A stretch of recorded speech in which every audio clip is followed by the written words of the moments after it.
Welcome to Daily Wisdom, Walking the Path with the Buddha, a podcast shared by David Roylance. This podcast is dedicated to guiding you to completely eliminate the discontent mind and the suffering it causes by attaining enlightenment. Learn and practice the teachings of Gotama Buddha that will guide you to fully attain a peaceful, calm, serene, and content mind with joy. To support this podcast, visit patreon.com/support Buddha or visit buddhadailywisdom.com, where you will discover a full range of courses, retreats, and online learning resources to assist you on the path to enlightenment. Now, here's our teacher to share more.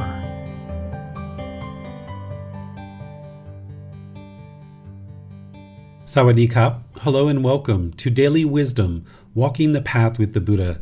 Today is our Pali Canon and English study group where we study the words of the Buddha. We're in volume 11, chapters 81 through 90. That's what we'll be studying today. And typically we start this program with a brief meditation, then we go into reading each individual chapter. I'll share some teachings on that chapter and then open up to any questions that you might have. We're going to forego the meditation today because the chapters are pretty solid chapters and it'll take us a good amount of time to read each individual chapter and then talk about them in terms of teaching and then open up to any questions that you guys might have. So I'd like to just be sure that we have enough time to read each chapter and go in depth of the chapter content that you guys would like to explore. So if you're joining us for the first time or you've been joining us regularly, I'd like to welcome all of you. And if you've been joining us regularly, you've probably already downloaded the books and maybe read ahead so that you come to class having already read the chapters and maybe have some questions. But if you're joining us for the first time, I'd like to let you know the way to get these books is you can go to buddhadailywisdom.com, and from there, there's a link for free books. And you can download all the books from there. And there's even links that if you'd like to get printed copies on Amazon or something like that, you could get printed copies as well. And you're also welcome to take these files and go print them yourself if you'd like to.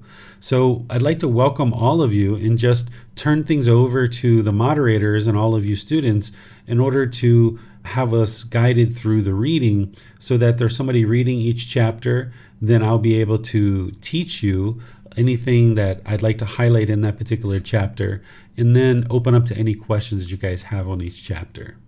So I'll go ahead and turn things over to Rick and Miranda and all the rest of you. Okay, I will begin by reading chapter 81, where heavenly beings take up lodging. Ananda, who is building a fortress at Pali Canon? Lord Sunita and Vasakara and Magadan ministers are building a fortress against the Vajrayans. Ananda, just as if they had taken counsel with the 33 gods, Sunita and Vasakara are building a fortress at Pali Canon. I have seen with my divine eye, my third eye, how thousands of heavenly beings were taking up lodging there. And in the parts where powerful heavenly beings settled, they caused their minds of the most powerful royal officials to pick those sites for their dwellings. And where middle and lower ranking heavenly beings settled, so too they caused the minds of royal officials of corresponding grade to pick those sites for their dwellings. Ananda, as far as the Aryan or Indo-Iranian people land extends, as far as its trade extends, this will be the chief city, Pataliputra, scattering its seeds far and wide, and Pataliputra will face three dangers: from fire, from water, and from internal conflict. All right, thank you, Rick. So here, the Buddha is just basically kind of explaining what is going to occur in the future in terms of this population of people, that they are going to encounter these dangers of fire, water, and internal conflict. Internal conflict would be amongst the individuals within the population. The Buddha is saying here that he has seen this with his divine eye or his third eye. This is what happens as a being awakens to enlightenment. Your third eye awakens And this is where some of the special abilities come in. And one of the special abilities that the Buddha had is being able to see the future. And some people can see the past in terms of people's past lives and things like this. These special abilities that start coming into the mind, and there can be others, it's not encouraged to use these in any particular way in terms of impressing people or in terms of making money or things like this, because an enlightened being isn't going to do that.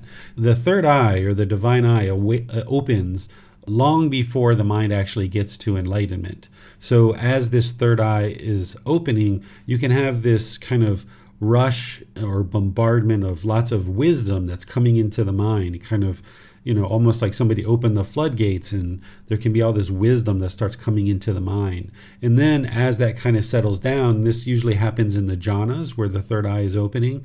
And then as that kind of settles down and you develop your practice and things get more and more stable, as you're moving through the stages of enlightenment, you can see some of these special abilities occurring.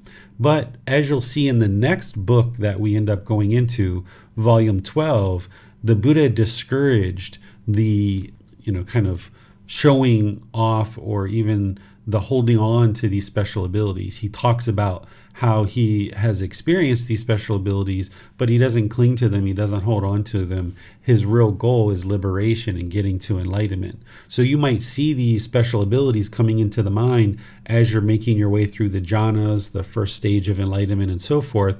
And if you get hung up in terms of arrogance or pride or trying to make financial money with these special abilities, then you're not going to ever get to liberation, because the mind is still having that conceit and there's still that central desire there. So as you experience these, if you experience them, just note what they are, know that they're there, know that this is definitely part of the path, that as the mind awakens and this third eye opens up, that these different special abilities can come into the mind. But don't cling to them. Don't hold on to them. Just keep your mind focused on liberation and getting to enlightenment. So you need to be able to let go of these special abilities and not crave to have these special abilities and not use them for financial gain. This is what will help you to stay focused on the goal of getting to liberation. There's all different types of special abilities that you might experience. Omniscience is a common one, where you know the future before it actually happens for yourself, or having psychic abilities where you know the future for other people. You can see the past lives. Some people can see past lives of other beings. You may see auras around people's body and around their head. There's different things like this that you can experience. You can be talking to somebody and you can know about their relatives. You can know about their dead relatives. Their dead relatives can be trying to communicate through you to this person. And all these different things are occurring. And what I suggest you do is just note how these special abilities are 100% truth. And as you're reading the Buddhist teachings and he's talking about some of these things that his mind is able to do, he's not doing it in a boastful way or an arrogant way. He's just kind of mentioning it as part of his conversation with Ananda. And other practitioners, occasionally he will be talking about it. But just note that it's the truth, that it really does occur. And then just don't cling to it, hold on to it, or try to create financial gain because of it. What questions do you guys have on this chapter? I'm not seeing anything on Zoom. Miranda, are you seeing anybody? Yes, sir. Thank you. On Facebook, Amina has a question. She writes, is the third eye similar to what is known as having good instincts or intuition, sir? Perhaps, but the third eye is often much more than that. It's not just like kind of a hunch or something like this. It's like you can get to the point where your omniscience is so well developed that you know with 100% certainty of exactly what's going to occur. People can know when they're going to actually die. They can know when people around them are going to die. They can know certain events that are occurring or going to occur in the world. It's not just a hunch. It's not just kind of an intuition. It's really well developed mind where you can absolutely know what's going to happen in the future. Thank you, sir. You're welcome. There are no other questions on Facebook at this time. All right. So I guess we'll go to the next chapter since there's no more questions. Chapter 82. And Miranda, will you please read chapter 82 for us? Yes, sir. Thank you. 7 vows for achieving the status of ruler of the heavenly beings. Monks, in the past, when Saka, ruler of the heavenly beings, was a human being, he was a Brahmin youth named Maga. Therefore, he is called Magava. Monks, in the past, when Saka, ruler of the heavenly beings, was a human being, he gave gifts in city after city. Therefore, he is called Purandata, the urban donor. Monks, in the past, when Saka, ruler of the heavenly beings, was a human being, he gave gifts considerately. Therefore, he is called Saka. Monks, in the past, when Saka, ruler of the heavenly beings, was a human being, he gave a rest house. Therefore, he is called Vasava. Monks, Saka, ruler of the heavenly beings, thinks of 1,000 matters in a moment. Therefore, he is called Sahasaka, 1,000-eyed. Monks, Saka's wife is the Asura maiden named Suja. Therefore, he is called Sujampati, Suja's husband. Monks, Saka, ruler of the heavenly beings, exercises supreme sovereignty and rulership over the Tavatimsa heavenly beings. Therefore, he is called ruler of the heavenly beings. Monks, in the past, when Saka, ruler of the heavenly beings, was a human being, he adopted and undertook 7 vows, by the undertaking of which he achieved the status of Saka. What were the 7 vows? 1. As long as I live, may I support my parents. 2. As long as I live, may I respect the family elders. 3. As long as I live, may I speak gently. 4. As long as I live, may I not speak argumentatively. 5. As long as I live, may I reside at home with a mind free of the stain of selfishness, freely generous, open-handed, delighting in letting go, devoted to charity, delighting in giving and sharing. 6. As long as I live, may I speak the truth. 7. As long as I live, may I be free from anger, and if anger should arise in me, may I eliminate it or cut it off. All right. Thank you, Miranda. So here the Buddha is giving us details about this being that is the ruler of the heavenly beings, Saka. And this first part is just giving us some background about Saka's life when Saka was a human being. But then the Buddha goes into explaining how Saka essentially achieved this status of being the ruler of the heavenly beings. And the same things that lead to rebirth in the heavenly realm also lead to enlightenment as well. So when you see chapters like this, not that you're aspiring to be the ruler of the heavenly beings or anything like this, but instead you can glean insight about your practice and things that you can be doing in your practice in order to get closer and closer to enlightenment. So the Buddha talks about this special relationship between children and their parents at different parts in his teachings, and he explains various aspects of this. And here the Buddha talks about, supporting parents. And this is a really important thing, particularly during the lifetime of the Buddha, that, people didn't have IRA accounts and 401k accounts and, retirement plans and things like this, that as parents aged, the children started doing work and took care of the parents. So this was really important for their society and their culture to ensure that the children were taking care of the parents. So this is actually creating good benefit, that if the parents take really good care of the children, help them grow, gain wisdom, support them, encourage them in improving their life, then as the children get older, they're more than pleased to take care of the parents because they understand that care and that love that came to them throughout their whole life. So this is the Gama flowing back to the parents as they get old and older.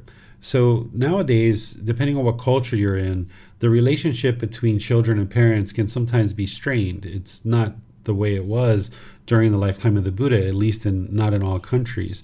Some countries, like here in Thailand, they still practice the way that I just described, that the parents will take a vested interest in caring for the children, educating the children, helping them to gain wisdom, because the parents know that as they age and the children get older, those are the people that are going to be taking care of you. And you have a vested interest in making sure your children are very wise, because when you're 60, 70, 80 years old and your children are taking care of you, you'd like them to make very wise decisions. So there's not really, retirement homes here in Thailand. They do have some, but the Thai people don't really use them. It's actually the foreigners that end up using them the most. They bring their parents here and then have them placed in a retirement home. The Thai people actually spend time to take care of their parents. So when the children grow up, if you're getting married, your partner might move into the house, the family house, for a period of time. You save up money for a while, and then when you get enough money, you kind of move out and start your family. Or you might have started your family while you were inside the home with your parents, and then your parents help you to care for your children. And then at some point, as the parents age, they kind of move in with the children in order for the children to take care of them, or the children will move back in with the parents in order to take care of them. This is a very common thing, and depending on where you are with your relationship with your parents, it may not be such that you're going to absolutely be able to support your parents, but at least if you can cultivate this true love that we talk about in volume 1, and learning how to practice true love, and maybe even you might have to love from afar.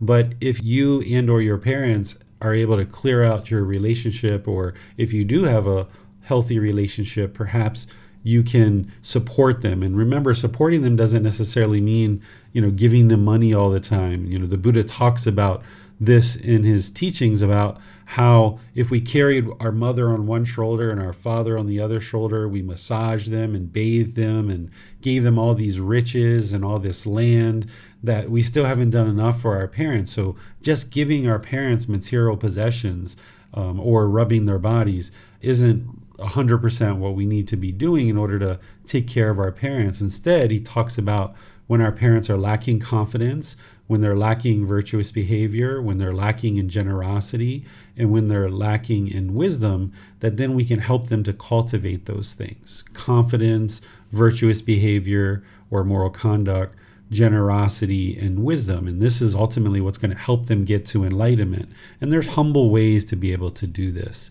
So that's one thing that's going to help you, is if you return this Gama back to your parents. And the other thing that it does as well is, depending on how you treat your parents is the way your children are going to treat you as they grow up.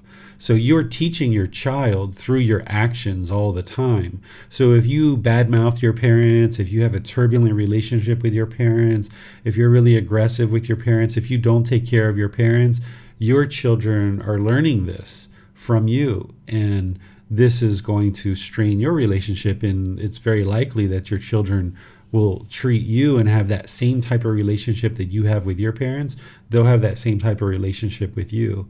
So by you, practicing right intention, right speech, right action, by you practicing true love to whatever degree you can, and having a wholesome relationship with your parents, this is educating your children the type of relationship to have, and you're teaching them how to have a relationship with their grandparents, so then that they learn how to have a relationship with you as well as you age. So keep that in mind as well. And then the Buddha talks here about respecting elders. This is very important, to have respect for older people in our community, because these older people obviously acquired a significant amount of wisdom in order to live life and to exist in this world for as long as they have. And we might not agree with everything they say, but there are certain wisdoms that they have. And by us showing respect to elders, this allows us to cultivate wisdom and take care of them as well. And again, our children, our friends, our family, as we interact with the elders and we show respect, this teaches them how to interact with us as well. Whereas if we were disrespectful to elders, then your Gama is people are going to be disrespectful to you as you age. And then these are kind of part of right speech, where the 5 factors of well-spoken speech and right speech on the Eightfold Path, the Buddha talks about not speaking harshly or speaking gently. And this is needed in order to get to enlightenment. And then also not being argumentative, whereas if the mind is arguing, that means there's craving, desire, attachment in there. The mind wants to be right, or it wants to prove a point, or it wants this person to do something specific. So when you are decreasing and eliminating your craving, desire, attachment, you're also eliminating your anger, hatred, ill will. And this is all coming from the cultivation of wisdom, or that elimination of ignorance, or the unknowing of true reality. So by eliminating any kind of arguing, this is going to help you have more healthy relationships, both personally and professionally. Whenever you see that the mind is interested in arguing, you should immediately work on restraining it and cutting off contact for a period of time so that you can regain composure of the mind. Being in an argument isn't going to help anything.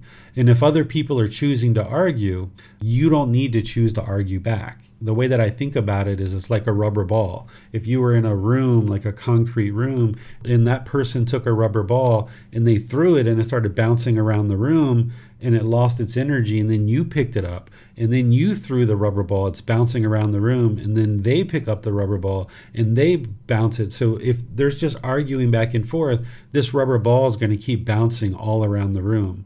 But if somebody picks up a rubber ball and they throw it, and you just watch it bounce around the room and it rolls over into the corner, and you choose not to pick it up, then that argument's going to die. It's going to be super impermanent because you're not feeding the argument. So it's very wise not to be argumentative in any relationships whatsoever. As an enlightened being, there's going to be no contentious relationships. There's going to be no negative relationships in terms of your life. There might be other people who struggle having a relationship with you for one reason or another. But as an enlightened being, there's nobody that you can't have a peaceful and joyful relationship with. You're not arguing with anybody. You're not being argumentative with anybody. And this will help you to gradually get to the point where more and more people around you will learn that when they try to be argumentative with you, you're not argumentative back. And over a period of time, people will stop trying to argue with you because they know every time they raise their voice, every time they try to argue, you just walk away, or you just remain quiet, or you don't speak, or whatever it is. And they learn over time that, there's just no way that they're going to be interested in arguing with you. So you'll find that you'll have more peaceful relationships around you. This next one, the Buddha talks about practicing generosity, is eliminating this stain of selfishness. This is needed in order to get to enlightenment. You need to practice giving and sharing where you're not expecting anything in return. This is going to help you eliminate craving, desire, attachment in the mind, and it's going to help you to cultivate the type of mind that is willing to give and share without any expectation of anything in return. An enlightened being is going to be generous with their time, effort, energy, and resources. They're still going to be sure that they have what they need for their own life and to sustain their life and for the people around them, but they're going to find ways to be able to practice generosity. In order to get to enlightenment, they would have needed to practice a lot of generosity to get there. And then as an enlightened being is actually enlightened, they're still going to be practicing generosity in the enlightened mental state. And as long as the mind has this stain of selfishness where it's not willing to give and share, or when it does share, it expects something in return, as long as this is there, there's still craving, desire, attachment. There's still this selfishness, and the mind's not going to be able to get to this peaceful, calm, serene, and content mind with joy. So practicing generosity on a continuous, ongoing basis is really important.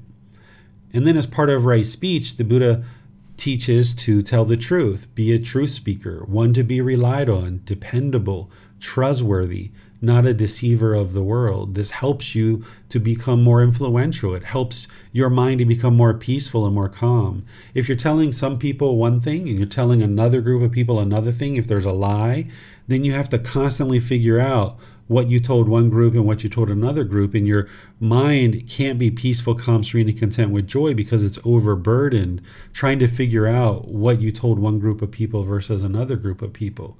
So when you're always speaking the truth, you can just speak the truth.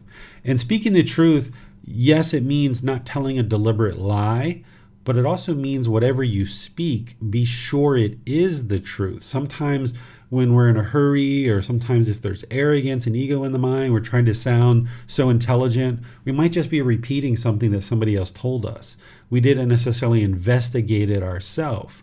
So a truth speaker, or one who's speaking the truth, is not only not telling a deliberate lie, but they're also ensuring that as they speak, that they're only speaking the truth through having investigated or experienced whatever it is that they're actually speaking about. So that way people can trust your words. They know that if you're saying something, you've investigated it, you've experienced it yourself. It's not just something you saw on some conspiracy website on the internet. It's not just something somebody told you at the water cooler. It's not just something that you saw in a magazine or somewhere. Instead, you've looked and you've investigated and you've examined, and you know that this is the truth.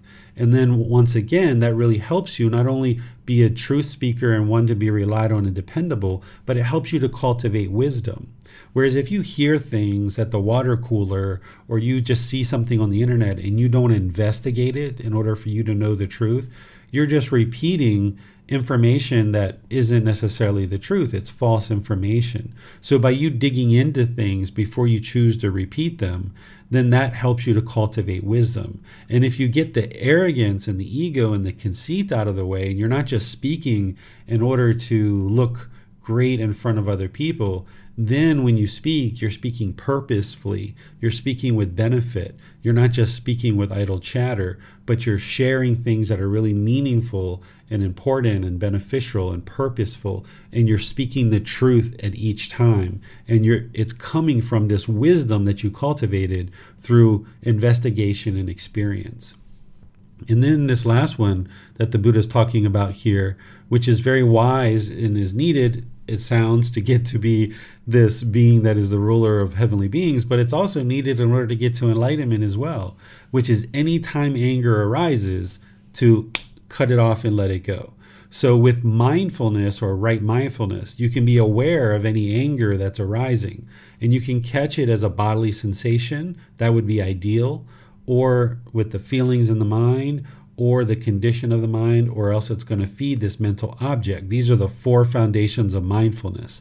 And what you would like to do is build your awareness of mind or mindfulness so well that you can observe the anger arising as a bodily sensation. Maybe there's heat, or there's tickling, numbness, or whatever, or feeling in the stomach, or this rising of heat in the body.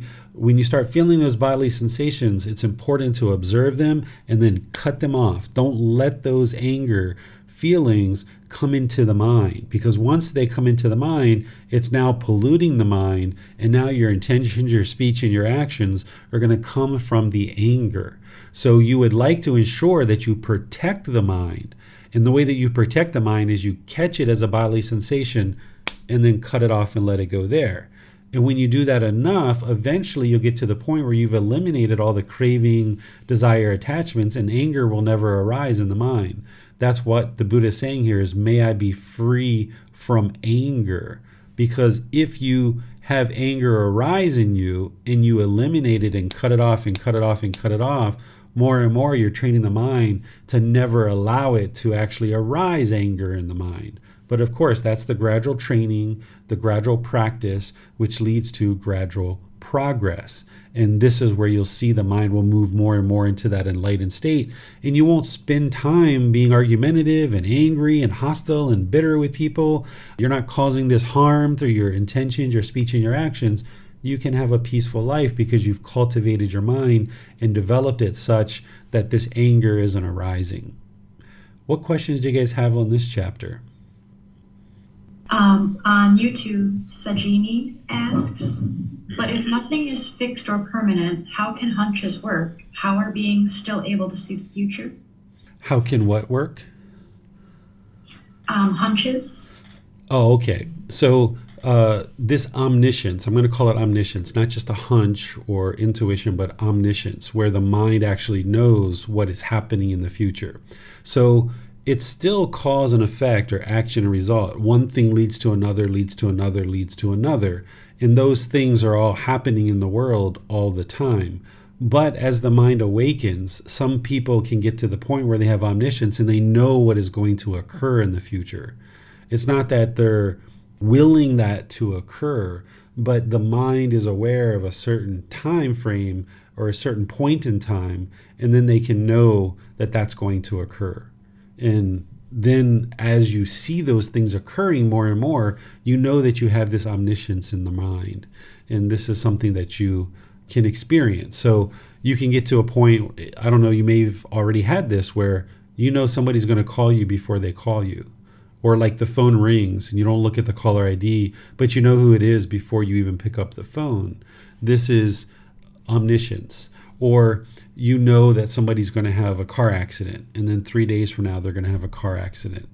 Or you know something's going to happen in your life. You can know these points in time, but it's still cause and effect, cause and effect. It's not a fixed thing. Everybody's still making decisions towards whatever they're making decisions towards, but the mind is awake enough that it understands that fixed point in time that something is going to occur. Thank you, sir. Mm-hmm. It looks like we have no more questions at this time, sir. I see Jan has her hand up. Oh, does she? Okay, it didn't show up for me. Okay, go ahead, Jan. Thank you. Yeah. I appreciate it. Teacher David, thank you. I wonder if there are readings that where the Buddha would be advising people who have moved from the role of having parents to being the parent of adult children, or have moved into the role of being the elder. Mm-hmm. I would find that helpful. Yeah, if you read enough of the books that I share, you'll come across those teachings. I don't recall exactly where they are in what particular books, but as we go through this group learning program and all these different books, there'll be these teachings where he's guiding all different levels of society. You know, he's guiding kings and business people and husbands and wives and children and elders and all these kind of things, and kind of explaining how to best conduct ourselves and produce the most wise decisions, which would lead to the most wholesome outcome. So you'll see those, but I don't recall them off the top of my head. Thank you. I'll investigate that. As a parent of adult children, I think there are many situations that arise that are very different from being the parent of an underage child. And that would be helpful. Yeah, the good news is if you know the Eightfold Path and you're practicing that really well, that's the real path, right? So if you're practicing right view through right concentration, which includes right intention, right speech, and right actions, whether it's with your adult children or your grandchildren or friends, business partner, neighbors, it's all the same thing. You're just choosing to, function through those good wholesome teachings, and there you're not causing harm to others, so no harm is going to come to you, and you can function in all of these relationships with ease, continuing to practice the Eightfold Path. If I could ask a specific question, I'm in the process of drawing up end-of-life documents, and asked my son to become my executor and my attorney and my, I'm sorry, I don't remember what it's called, but when someone has to make end-of-life decisions. Mm-hmm. And he's very sensitive, and I don't want to place a burden on him that will be onerous for him. So we had a discussion about this, and he was very gracious and agreed to step into these roles. But I wanted to just make sure that as we have to negotiate these situations, that I don't cause harm to him. Yeah, the best thing to do is to talk out what you're thinking without having any expectations, and then giving them time and space to think through what's been shared. So you can say, this is something that I'm drawing up, this is what I'm looking at, these are the different roles that I see, And I would be comfortable with you fulfilling this role if it's something that you feel like you would be comfortable to fulfill. I'm not interested in you making this decision today or even tomorrow, but I would like to propose this to you, give you some time to think about it. If you say no, I'm completely fine with that, and I completely understand. If you say yes, then I understand that as well, and we can sit down and talk about, more of my intentions and more of what I'm thinking. And this is the way that you can kind of ensure that you share your thoughts and give them space to be able to think through those thoughts, and let them know that if they come back with a no, that you're okay with that. Because sometimes we hear somebody sharing something and we're almost afraid to say no, particularly with a parent or someone who's in a position of authority. So it's important for you to help them understand that if they said no, that nothing would change in your relationship, that the only way that you would be interested in them saying yes is if they were 100% comfortable with it. And then if they go away and think about it and they have questions and they're not quite sure how to make the decision, that they're welcome to follow up with you and talk about it, so that it's kind of done over multiple conversations, where sometimes if there's craving in the mind and there's expectations, we're expecting to have one conversation and get a yes or a no by the end of that conversation. Where when we understand what we're trying to do is come to a cohesive decision, then we can be comfortable to let everybody think through something as significant as this and give time and space for that, and help them see that if the answer is no, that you're completely fine with that, and be sure they're convinced of that. Because sometimes someone might say, if you say no, that's fine, but really the meaning isn't necessarily there. So just be sure you take your time and help them understand and be convinced that if they say no, it's completely fine. And if they say yes, then you would only be interested in them accepting that responsibility if they were 100% comfortable with it. Thank you, Teacher David. That's very much appreciated. Yes, you're welcome. I honestly do not see any more hands up today. This time, sir. Okay, we'll go to chapter 83. Allie has volunteered to read chapter 83. All right, perfect. Thank you, Ray. Offering for the heavenly beings, the perfectly enlightened one gave thanks thus to Sun La and Vasakara, the chief minister of Magadatha. In 3 verses after he had finished eating his meal, in whatever realm the wise man made his home, he should feed the virtuous leader of the holy life. Whatever heaven being there are who report this offering, they will pay him respect and honor for this. They tremble for him as a mother for her son, and he for whom heavenly being tremble is always happy. All right, thank you, Ali. So this is pointing out generosity again, and the Buddha is saying wherever there's somebody who's wise, whatever realm they're in, then they would feed or they would make offerings to these virtuous leaders of the holy life, teachers and practitioners who are sharing these teachings with others without any expectation of anything in return. These are people that we should take care of and ensure that we're making offerings, because that's the way that these teachers are supported and these teachings come into the world.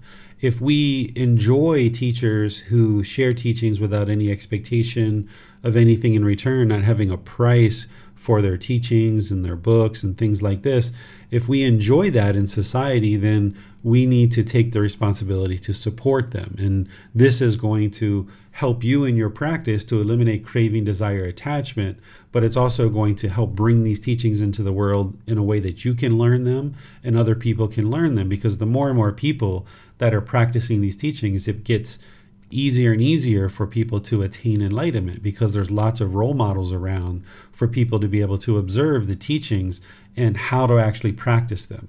So if you're living amongst 10, 20, 30 other enlightened beings, it would be relatively straightforward for you to get to enlightenment because you have lots of role models and lots of examples of how to actually get to enlightenment.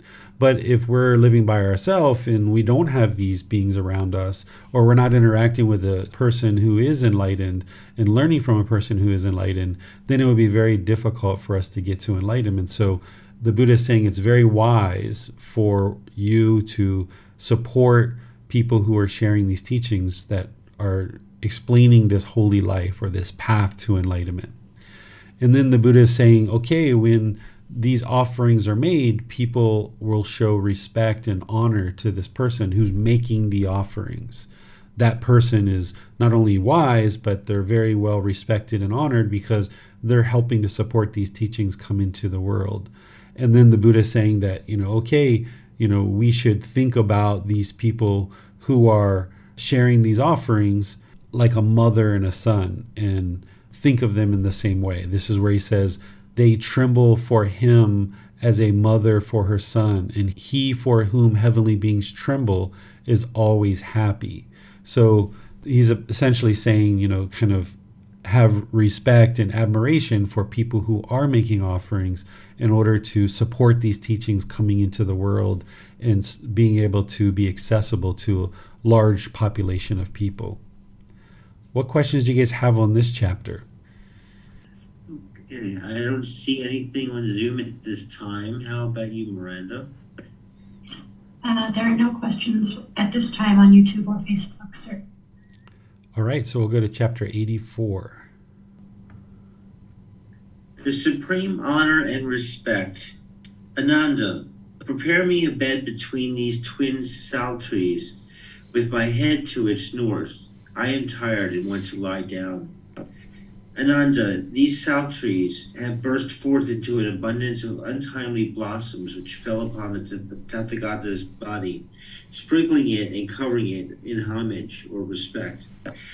Divine coral tree flowers fell from the sky. Divine sandalwood powder fell from the sky, sprinkling and covering the Tathagata's body in homage and respect. Divine music and song sound from the sky in homage to the Tathagata. Never before has the Tathagata been so honored, respected, appreciated, admired, and adored. And yet, Ananda, whatever male or female ordained practitioner, male or female household practitioner resides practicing the teachings properly and perfectly fulfills the way of the teachings, he or she honors the Tathagata, has deep respect and appreciates him, and pays him the supreme homage. Therefore, Ananda, we will reside practicing the teachings properly and perfectly, fulfill the way of the teachings. This must be your goal and objective. All right. Thank you, Rick. So here you can glean a few different things about this particular teaching. Some simple ones here is the Buddha is asking his student, his close student Ananda, to prepare him a bed, right? Students are going to take care of the teacher. And he asked for the bed to have his head facing north, right? So the Buddha would sleep with his head facing to the north, his feet to the south, and he slept in what's called the lion's pose, which is on his right side with his legs stacked one on top of the other and the hand stacked on top of the leg. So he was essentially head to the north, feet to the south. His face in front of his body was facing west, and his back would be facing to the east. So this is one way that he would lie down, and he would be able to then sleep, and that's how he would sleep. And upon having done this, this miracle essentially happens where these trees, burst with this untimely blossoms. There's this sprinkling of the blossoms on his body and these other things that are happening in terms of the music or sound playing. This is a miracle that's occurring, that's to show respect and show honor to the Tathagata or to the Buddha.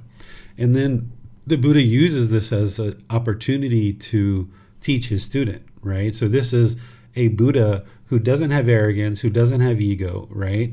this amazing miracle occurs, he wasn't like, wow, look at me, I'm so great, everybody, look at my miracle, or look at this miracle that has occurred. No, he uses it as an opportunity to teach his student and says, okay, even though this miracle just occurred and there's this great honor and respect that's being afforded to me, he's using it as an opportunity to show the real way that he's encouraging his students to have respect if they're interested in showing respect.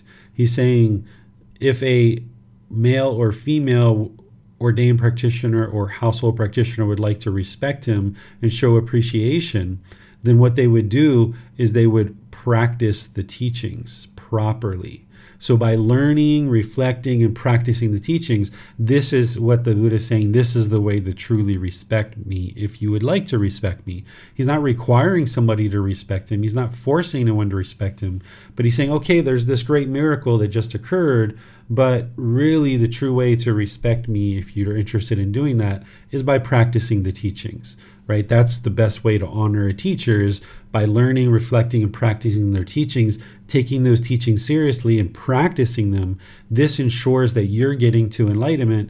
And as you get closer and closer to enlightenment, these teachings will propagate into the world more and more for others to get to enlightenment. So that's the best way to actually respect a teacher, is to learn and practice their teachings. And he's using this as an opportunity to help his student Ananda to understand that. And he says this should be your goal and objective, is to essentially learn, reflect, and practice the teachings. What questions do you guys have on this chapter, 84? Miranda, I believe there's some questions on YouTube. Yes, thank you, sir. On YouTube, Peppico asks, may I ask if the memory of past life is stored where? In the consciousness or in karma? There's no way to store anything in Gama or karma. Karma or Gama isn't a mystical black cloud that follows you around. It's not a bank account that's sitting anywhere. It's just the cause and effect, the action and result. So when you're polite, kind, friendly, and respectful to other people, then other people treat you polite, kind, friendly, and respectful. This is your Gama, the results of your decisions. Or if you're impolite, unkind, unfriendly, and disrespectful to people around you, then those people are going to be impolite, unkind, unfriendly, and disrespectful to you too. This is your Gama. So there's no way to store that. That actually just occurs as a cause and effect, or action and result. Not a punishment and reward, but just the results of your decisions. So the memories of past lives are in your own mind. So when there's death in one existence and then it produces another existence, there's craving and residual memories that move from one life to the next. So in the consciousness or in the mind, there's these residual memories. And as the mind awakens, meaning you're clearing out the pollution more and more, as this pollution of craving, anger, and ignorance is starting to diminish out of the mind, and there's this brightness or this brilliance of the enlightened mind starting to shine through more and more, then a being who's more awake, a being who's enlightened, is going to have focus, concentration, clarity of mind, and deep memory of things that are happening in this life, but you can also have memories of past lives as well. It doesn't happen for everybody, but there's a certain number of people that will experience that they'll, as their mind is awakening, they'll start to be able to observe these past lives. And the only reason why I actually teach this is to help people to understand that when they're starting to have these observations of past lives, they're not going crazy. They don't need to be admitted into some mental hospital or anything like this, that it's completely normal to have these residual memories. And it's important at that time to keep the mind rooted in the present moment, because as you start having memories of past lives, it's really easy for the mind to get somewhat diluted and actually think that you are those beings from these past lives. But if you keep your mind rooted in the present moment and you just realize that these are residual memories coming up from past lives that are in the consciousness, then you can stay stable and steady in this life and keep the mind peaceful and joyful as this is occurring. Yes, thank you, sir. You're welcome. Steve, are there any other questions, Miranda, on Facebook or YouTube? Not at this time, sir. No, thank you. Okay, thank you, ma'am. Donnie has a question. Teacher David, has the Buddha ever shared why does he sleep in that particular position or direction before? I haven't seen anything from the Buddha of why he slept in this position. Some things that I do know is that, a Buddha does sleep with their head in the north. They do feel much more comfortable sleeping on their right side. And I don't know if this is because maybe it takes pressure off the heart or what it is. And also there's the thought that some people say the next Buddha is going to come from the west. And this is kind of the Buddha laying with his head to the north and looking to the west. And this is kind of indication, and there's been multiple indications throughout history that the new Buddha will arise from the west. So these are just some of the things that I'm aware of that are potentials, but I haven't seen those written down anywhere in any books or anything like that. Thank you so much, teacher. You're welcome. Looks like we have no more questions on Zoom at this time, sir. All right. So we go to chapter 85. 85. Jan, would you please read chapter 85 for us? Yes, thank you, Rick. The path to the company of Brahma, the Brahma Viharas. What student is the path to the company of Brahma, God? Here a monk resides, cultivating 1/4 of the mind, filled with loving kindness, likewise the second, likewise the third, likewise the fourth. So above, below, around, and everywhere, and to all as to himself, he resides, filling the all-encompassing world with a mind filled with loving kindness, tremendous, distinguished, measureless, without hostility and without ill will. When the liberation of mind by loving kindness is developed in this way, no limiting action remains there, none persists there. Just as a vigorous trumpeter would make himself heard without difficulty in the 4 quarters, so too, when the liberation of mind by loving kindness is developed in this way, no limiting action remains there, none persists there. This is the path to the company of Brahma, God. A monk resides, cultivating 1/4 of a mind filled with compassion, likewise the second, likewise the third, likewise the fourth, so above, below, around, and everywhere, and to all as to himself, he resides, filling the all-encompassing world with a mind filled with compassion, tremendous, distinguished, measureless, without hostility, and without ill will. When the liberation of mind by compassion is developed in this way, no limiting action remains there, none persists there. Just as a vigorous trumpeter would make himself heard without difficulty in the 4 quarters, so too, when the liberation of mind by compassion is developed in this way, no limiting action remains there, none persists there. This is the path to the company of Brahma, God. A monk resides cultivating 1/4 with a mind filled with sympathetic joy, likewise the second, likewise the third, and likewise the fourth. So above, below, around, and everywhere, and to all as to himself, he resides, filling the all-encompassing world with a mind filled with sympathetic joy, tremendous, distinguished, measureless, without hostility, and without ill will. When the liberation of mind by sympathetic joy is developed in this way, no limiting action remains there, none persists there. Just as a vigorous trumpeter could make himself heard without difficulty in the 4 quarters, so too, when the liberation of mind by sympathetic joy is developed in this way, no limiting action remains there, none persists there. Again, a monk resides, cultivating 1/4 with a mind filled with equanimity, likewise the second, likewise the third, likewise the fourth. So above, below, around, and everywhere, and to all as to himself, he resides, filling the all-encompassing world with a mind filled with equanimity, tremendous, distinguished, measureless, without hostility, and without ill will. When the liberation of mind by equanimity is developed in this way, No limiting action remains there. None persists there. Just as a vigorous trumpeter could make himself heard without difficulty in the four quarters, so too, when the liberation of mind by equanimity is developed in this way, no limiting action remains there. None persists there. This too is the path to the company of Brahma, God. All right. Thank you, Jan. So during the lifetime of the Buddha, there was belief in multiple different gods, but there was this one god that was kind of like the god of gods that they refer to as Brahma, much like Muslims might refer to God as Allah, and people in the English-speaking community refer to them as God. And these are all the same being, just being referred to in different ways.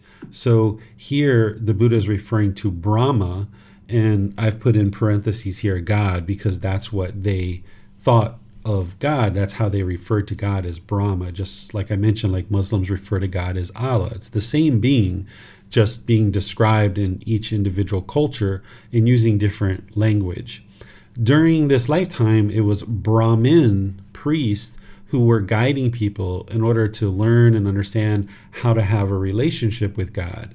And they were, in this certain class of people, about 15% of society were considered to be Brahmin, and they were born into this system, this caste system, and the common people were taught to pay these people money, and those people were going to pray because they were holy people, and the commoner couldn't pray on their own. They needed to pay these other people to pray. And when the Buddha saw what was going on, of course, he realized that this isn't working, because you can't pay somebody else to pray and then you go home and your life gets better.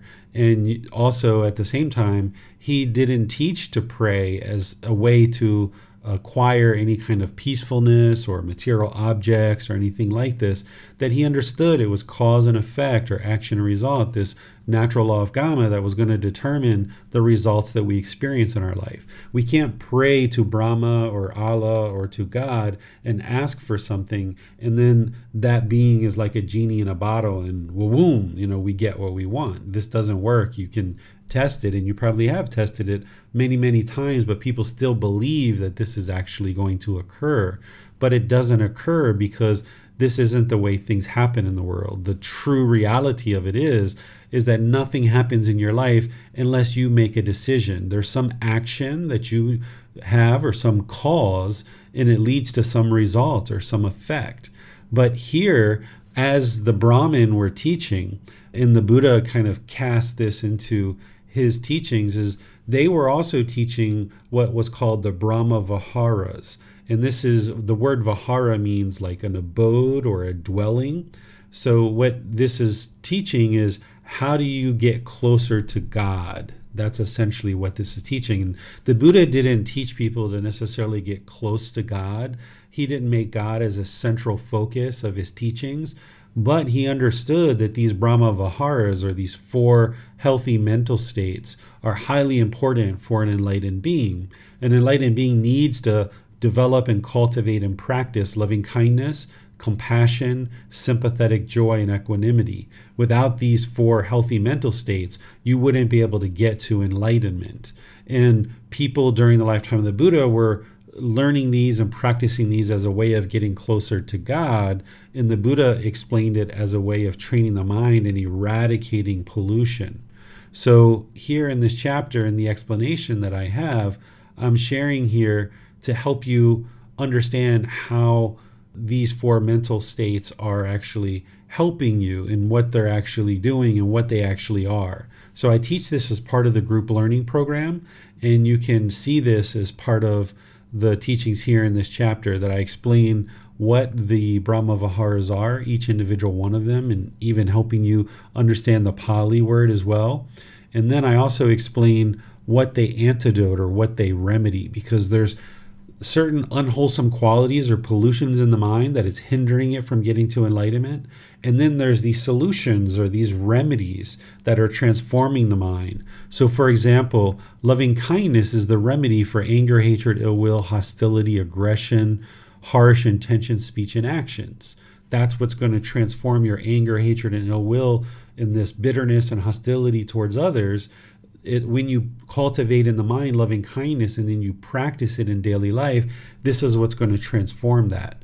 And then compassion, for example, is going to be able to remedy or antidote lack of care, indifference, worry, and anxiety. And then sympathetic joy is going to remedy or antidote envy or jealousy or pride. And then equanimity is going to antidote an overactive mind, restlessness, and worry. This is going to also help you to eliminate the measuring and comparing of beings and treating all beings equally. These solutions or remedies will make sense to you when you understand what these Brahmaviharas are. And the way that you can think of these is as another tool. So the Buddha is giving you all these tools in order to transform the mind so that you can invoke whatever tool you need at a given time. So the Eightfold Path is the path to enlightenment. It's helping you to get this foundational wisdom to understand this natural law of karma and what we should be practicing on a daily basis. And then he gives you these other tools like the 7 factors of enlightenment, the Brahmaviharas, the explaining the 10 fetters, and all these other things that you can invoke at different times based on what you need. So if you understand what loving kindness is and you understand what it's antidoting, then whenever you see your mind becomes angered, hatred, having ill will, hostility, aggression, or harsh intention, speech, and actions, or any lesser versions of that, like being annoyed or frustrated or irritated, when you know that that's what's occurring in the mind, then you know with wisdom what you need to arise is loving kindness. So with mindfulness and awareness of mind, when you see the anger, hatred, ill will, hostility, aggression, harsh intention, speech, and action starting to arise in the mind, then you apply right effort to cut off and let go of those unwholesome qualities, and now apply the right effort to arise the wholesome quality of loving kindness. And then where you see this lack of care, indifference, worry, and anxiety starting to arise in the mind, if you have developed right mindfulness and you're aware of these unwholesome aspects of the mind starting to arise, and you know that in your toolbox you have compassion in order to antidote that, then you start arising the compassion. And these are all the same way. Like when you see envy, jealousy, and pride starting to arise in the mind, then if you know what sympathetic joy is, you take the right effort to eliminate the envy, jealousy, and pride and arise with right effort sympathetic joy. So this is why the Eightfold Path is the core central teaching, where you're going to need to have right mindfulness and having awareness of mind and being aware of those bodily sensations, the feelings, the condition of the mind, and the mental objects. And when you're developing the Eightfold Path really well through your meditation and you understand and are practicing awareness of mind, then when you see these unwholesome qualities arising, then you know that they're arising because of craving, desire, attachment. So now you cut those off, applying right effort, and then you take the right effort to arise the antidote. And this is where you'll learn what those are. And I also teach this in Volume 1 and some other places as well. But here, what you're seeing in the words of the Buddha is you're seeing that he absolutely taught these Brahmaviharas, that you don't have to just take my word for it.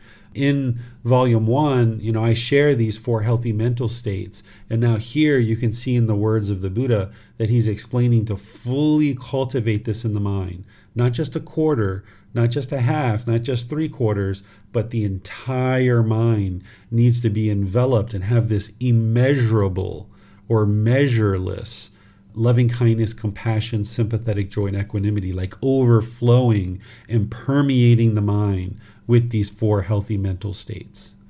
What questions do you guys have on this chapter? Miranda, do you have anything on Facebook or YouTube? Yes, sir.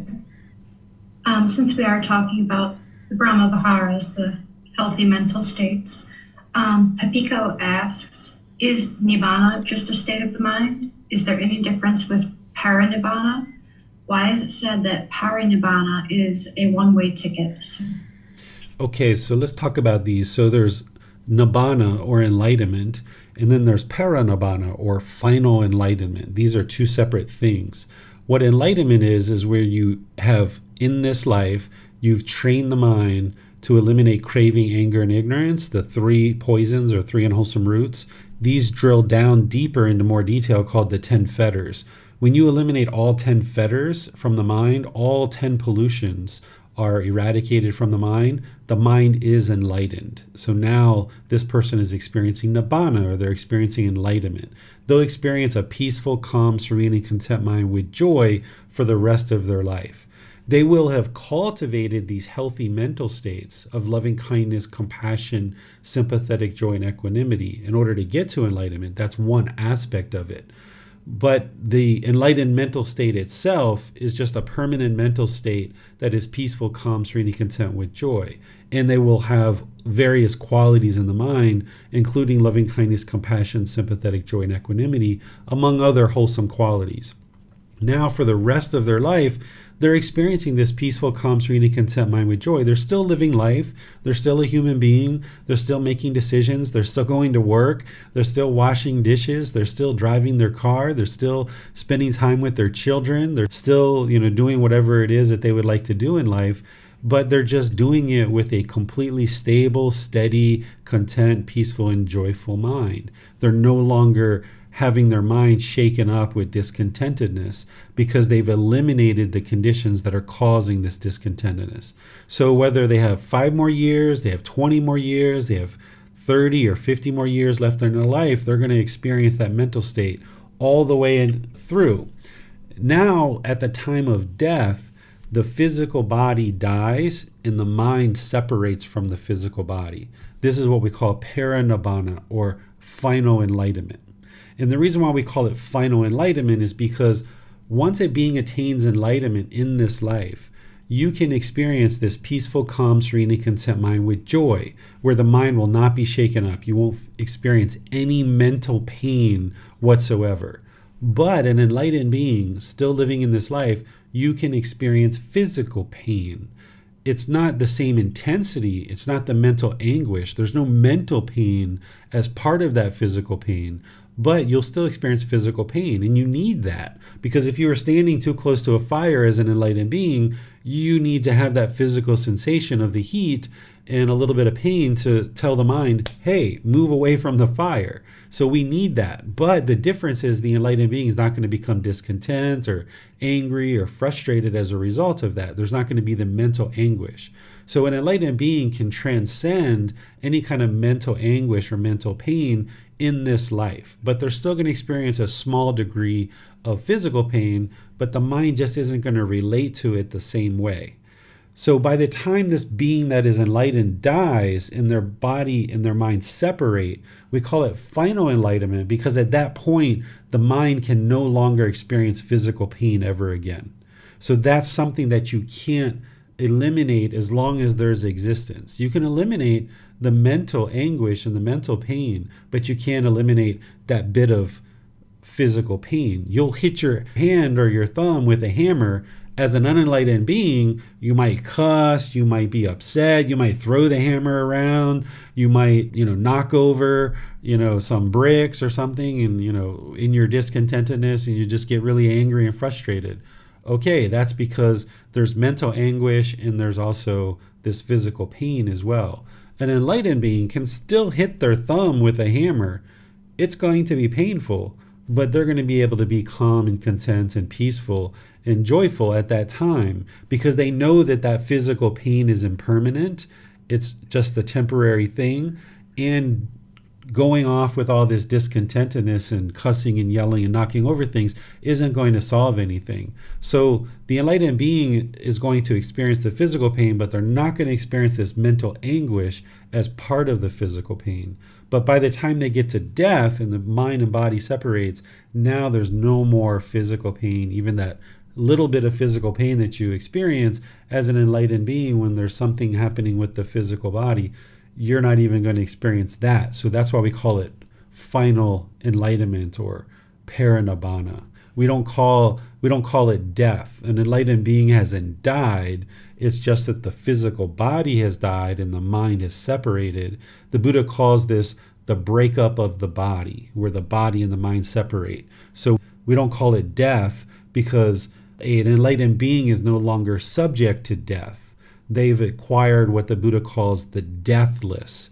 Now this person, they've transcended sickness, aging, and death. They're no longer going to experience this ever again once the mind is enlightened. So there's breakup of the body and the mind. There's this, physical body that dies, but the experience of that breakup of the body and the mind is considered final enlightenment, where now there's no more pain whatsoever, not even the physical pain. Yes, thank you, sir. This actually leads into a couple of questions I was going to wait until later, but I think they may be helpful to ask now. Middleway asks, is there any difference among mind, consciousness, and mental state? And when there is death of the body, does the mind cease to exist, sir? Okay, so these are two separate questions. So mind, consciousness, and mental state, right? So mind and consciousness can be thought of as the same thing, or you can think of them differently. It's up to you. The mind, you can think of it as a container, right? Like a cardboard box. You can think of consciousness as the mind, or you can think of it as awareness of the mind. And then mental state is just the state of that mind. So peaceful, calm, serene, and content with joy is a mental state. Or having loving kindness permeating the mind. This is a healthy mental state. So that's that part of the question. Can you mention the second part again, Miranda? Yes, sir. When there is death of the body, does the mind simply cease to exist, sir? Okay, so if a being is enlightened, then the Buddha doesn't teach or declare what comes next for an enlightened being. For a being who is not enlightened, at the time of death, the body and the mind separate, and that particular mind isn't going to continue to exist. There's going to be a new mind. So the cravings and residual memories of this particular mind that is now going to need to experience rebirth, there's a completely new mind that the craving and desire and attachment, as well as the residual memories, moves into this new mind. And this old mind from this old being is going to cease to exist because it's impermanent. So there's two different scenarios. One is unenlightened being, and now they get to death. There's still craving in the mind, which craving is the fuel that causes rebirth. So now there's going to be rebirth. Because there's craving in the mind, there's going to be rebirth. So the cravings and residual memories of being A are now going to get transferred into the mind of being B. But being B hasn't been born yet. It's just the consciousness that's there. And then at some point, when being B is going to take perhaps physical form, for example, if this mind is going to be reborn back into the human realm, now it takes physical form and there's a mind and a body that comes together. But these are two separate minds, two separate bodies. So it's more like the cycle of new existence rather than rebirth, because there's nothing that's actually being reborn. And then for, like I mentioned, the enlightened being, when there's breakup of the body and someone gets to final enlightenment or parinibbana, there's no declared teaching of what's next after that. Yes, thank you, sir. You're welcome. There are no more questions on YouTube and Facebook at this time, sir. I think Donnie has his right hand raised, though. Yeah, Donnie has his hand up. Thank you so much. Teacher David, so just to seek a clarification, so the Buddha actually mentioned that the different gods of different religion, whatever they call it, Allah, God, Supreme Being, they actually meant the same Brahma? Yes. Are they referring to the same Brahma? Yes, they're all pointing to the same being. They're just using different names to refer to them. And then each individual culture is sharing certain teachings about that being. Like some people call it the Christian God, the Muslim God, the Hindu God. But in reality, what this is they're all pointing to the same being, the supreme being of God, which in English we say is God. So when during the lifetime of the Buddha, when they talked about Brahma, they're talking about God. Or if you talk to a Muslim and they're talking about Allah, they're talking about God. Or if you talk to a Christian, they're going to say God if they're speaking in English, but in other languages, they will refer to God in different ways as a Christian practitioner, but they're all pointing to the exact same being. Those people might not necessarily agree with that, but what I'm sharing with you is they're all exactly the same being. They just don't necessarily understand that that's what it is. Thank you so much, teacher. You're welcome.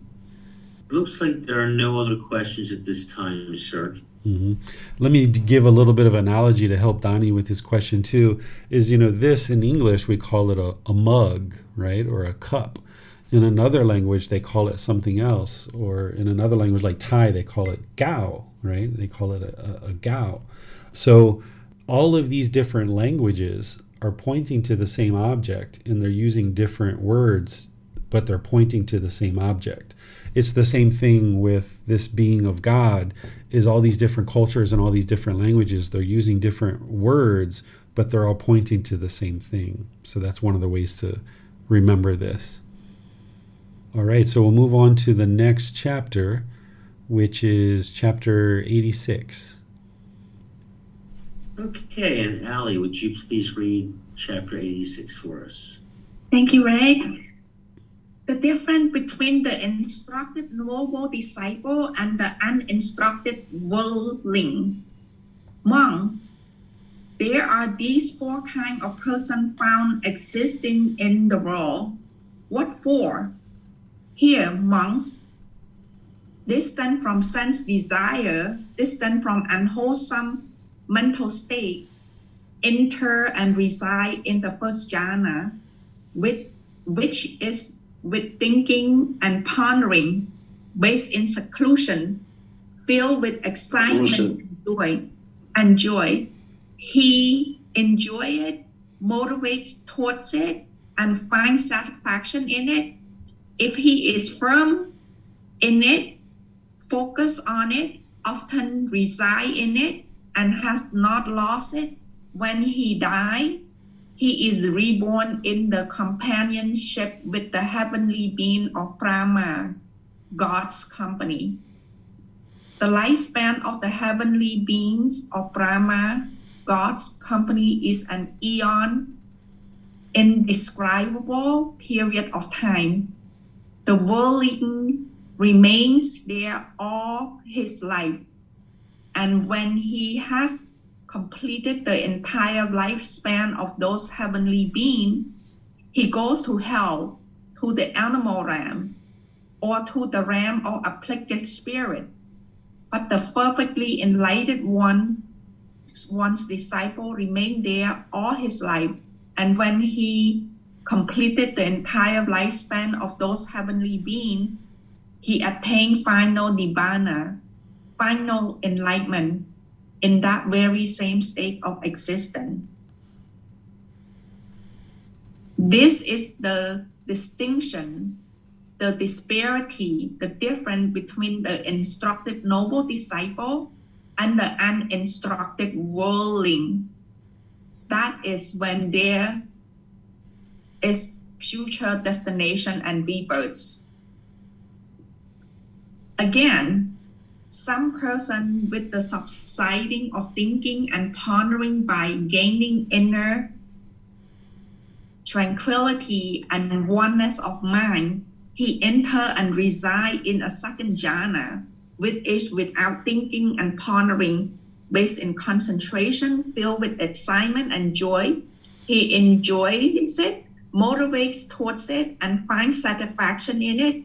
If he is firm in it, focus on it, often reside in it, and have not lost it when he dies, he is reborn in companionship with the heavenly being of the streaming radiance. The lifespan of a heavenly being of streaming radiance is 2 eons. The worldling remains there all his life. And when he have completed the entire lifespan of those heavenly beings, he go to hell, to the animal realm, or to the realm of afflicted spirit. But the perfectly enlightened one disciples remain there all his life, And when he have completed the entire lifespan of those heavenly beings, he attained final nibbana, final enlightenment in that way, in that very same states of existence.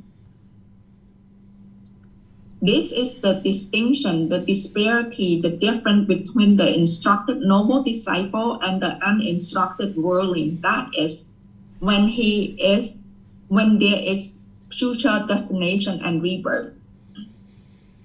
And again, some person with the faking away of excitement remain imperturbable, unable to upset or excite, calm, serene, mindful, and clearly aware. He experienced in himself the joy of which the noble one said, "Peaceful is he who resides with equanimity and mindfulness." He enters the third jhana. He enjoys it, motivates towards it, and finds satisfaction in it. If he is firm in it, focus on it, often reside in it, and has not lost it when he dies, he reborn in a companionship with the heavenly being of refulgent glory. The lifespan of the heavenly being of the refulgent glory is 4 eons. The worldly remains there all his life, and when he have completed the entire lifespan of those heavenly beings, he goes to hell, to the animal realm, or to the realm of afflicted spirit. But the perfectly enlightened one's disciple remain there all his life, and when he complete the entire lifespan of those heavenly beings, he attained final nibbana, final enlightenment in that very same state of existence. This is the distinction, the disparity, the difference between the instructed noble disciple and the uninstructed worldling. That is when there is future destination and rebirths. Again, some person having given up pleasure and pain, and with the fading away of former gladness and sadness, he enter and reside in the fourth jhana, which is beyond pleasure and pain, and purified by equanimity and mindfulness. He enjoys it, motivates towards it, and finds satisfaction in it. If he is firm in it, focus on it, often reside in it, and has not lost it when he dies, he is reborn in companionship with the heavenly being of great fruit. The lifespan of the heavenly being of great fruit is 500 eons. The worldling remained there all his life, and when he have completed the entire lifespan of those heavenly beings, he goes to hell, to the animal realm, to the realm of afflicted spirit. But the perfectly enlightened one, disciple, remained there all his life, and when he have completed the lifespan of those heavenly beings, he attained final nibbana, final enlightenment in that very sense state of existence. This is the distinction, the disparity, the difference between the instructed noble disciple and the uninstructed worldling. That is when there is future destination and rebirth. These monks are the 4 kinds of person found existing in the world. All right. Thank you, Ali. So first of all, when the Buddha talks about these are the 4 types of people that are found existing in the world, he's not saying these are the only 4 types of people. He has other teachings where he talks about 4 kinds of people and things like this. So he's just kind of explaining these different scenarios of what can occur. And here he's talking about the noble disciple or the instructed noble disciple in the uninstructed worldling. The instructed noble disciple is someone who's learning and practicing the teachings of the Buddha very closely. They're a noble disciple. During the lifetime of the Buddha, there were nobility that were born into being noble. And then there were this caste system where people who were born into what was considered a low family were thought to be kind of destined for a low life. And he was teaching people that it's not based on the family or how rich you are or the power and prestige that your family has in the community. It's about how you function in the world, about your wisdom, about your intentions, your speech, and your actions, how you make decisions in the world. That's what decides whether you're noble or not. So any student that was studying closely with him and they were gaining instruction and learning and deeply understanding, he would refer to them as a noble disciple or an instructed noble disciple. And then someone who wasn't learning with him, he described them as an uninstructed worldling. Uninstructed meaning they weren't learning, worldling meaning because they were holding on to the world, clothes and material possessions and wealth and fame or fortune, things like this. So they're uninstructed worldling because they're holding on to the world. So here he's explaining how an instructed noble disciple and an uninstructed worldling, they can both go to this heavenly realm, and he talks about these different types of heavenly realms. And then he says the difference between these two beings is the uninstructed worldling after heaven is going to be reborn down into one of the lower realms of hell, animal realm, or afflicted spirit. But he's saying here, his disciples, people who are instructed, they're going to be able to attain enlightenment from the heavenly realm and then no longer experience rebirth from there. What questions do you guys have on this chapter? Miranda has her hand up. Yes, thank you, sir. The question that came to mind when reading this, it talks about entering the first, second, or fourth jhanas. How would an uninstructed worldling or someone who is not learning and practicing these teachings, how would they even get into these jhanas, sir? I'm not sure if this is explaining that the uninstructed worldling is getting into these jhanas, or he's just explaining the jhanas that his student would experience. He doesn't necessarily, I don't think, explain how the uninstructed worldling is getting into these jhanas. I don't think he's teaching it that way, although I could be mistaken. I think he's just explaining what his student would experience in order to get to the heavenly realm. Okay, sir. So it's uninstructed worldlings can still have rebirth in the heavenly realms. This may be a separate teaching about the jhanas within this discourse. Is that correct, sir? Well, I think what he's doing is he's explaining, okay, here's this jhana that the instructed noble disciple is going to experience, and they're going to get into the heavenly realm. And then there's this uninstructed worldling who also gets into the heavenly realm, but not necessarily from fulfilling the jhanas. Yes. Okay. Thank you, sir. Yep. And then I'll follow that up, Miranda, is that uninstructed worldlings can actually start to experience some of these jhanas, because the way that the mind works is that it can actually experience some of these jhanas without having like super deep instruction. You can actually learn things, not specifically the way the Buddha teaches it, but you can learn things like right intention, right speech, right action in lots of different ways. If you have certain mentors, family or friends or business people around you, you can kind of learn not to steal, not to kill, not to have sexual misconduct, not to lie, not to take substances that cause heedlessness, because these are, the natural laws of existence. They're universally true. So these teachings make their way into, at the time of the Buddha, into things like Hinduism, right? Like we see these same kind of 5 precepts described in Christianity and Hinduism. Even Muslim teachings tend to have these kind of things. So people can learn these kind of things and be awake to a certain degree about how to practice and how to have a certain life practice, but they're not deeply on this path in terms of the way that the Buddha teaches it, because a Buddha's mind is so awake that they see this path so clearly and they can describe it so clearly. So it is possible for an uninstructed worldling to experience some of these jhanas. But remember, those jhanas, the mind can easily regress out of them.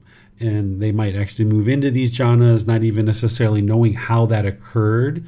and then they can regress out of this. This is a common thing that I hear from people who haven't been studying the Buddhist teachings, but maybe have just been dabbling with meditation here or there, and they've maybe learned some things here or there. They will experience the jhanas, and then their mind will regress, and they don't understand why. They don't even know that they experience the jhanas. They just talk about this bliss and this clarity of mind and this mindfulness that they had, and it's like no other feeling they've ever had. They don't know what it was.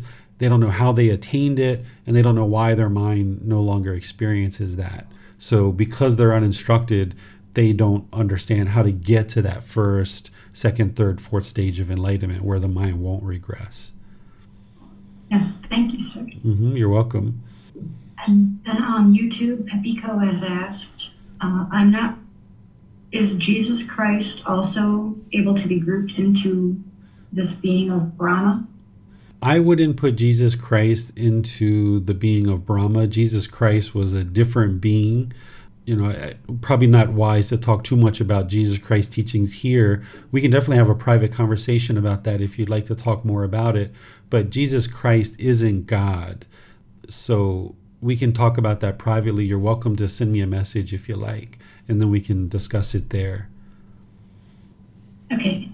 Thank you, sir. There are no more questions at this time on YouTube and Facebook. Okay. Thank you, Miranda. Ali has a question. Thank you, Ray. Thank you, Teacher David. So for the uninstructed worldling, they going into the heavenly realm because they are generous and they have good virtue, right? Right. See, these are things that we can learn without being instructed by the Buddha.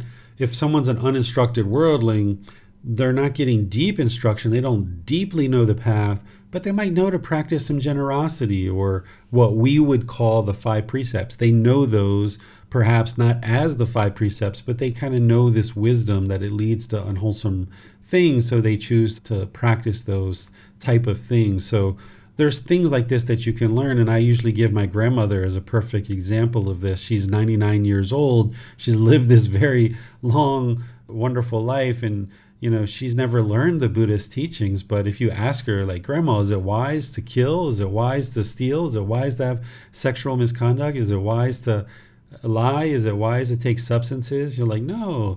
Is it wise to talk harsh to people? No. Would it be wise to speak with hate or loving kindness? She's like, of course, with loving kindness, right? So she knows these teachings in one way or another, and she kind of assimilated them and picked them up, but without in this structured way that the Buddha provides them in this instruction. So by learning the teachings of the Buddha with such clarity and such conciseness and such preciseness, that's why you can actually make such progress.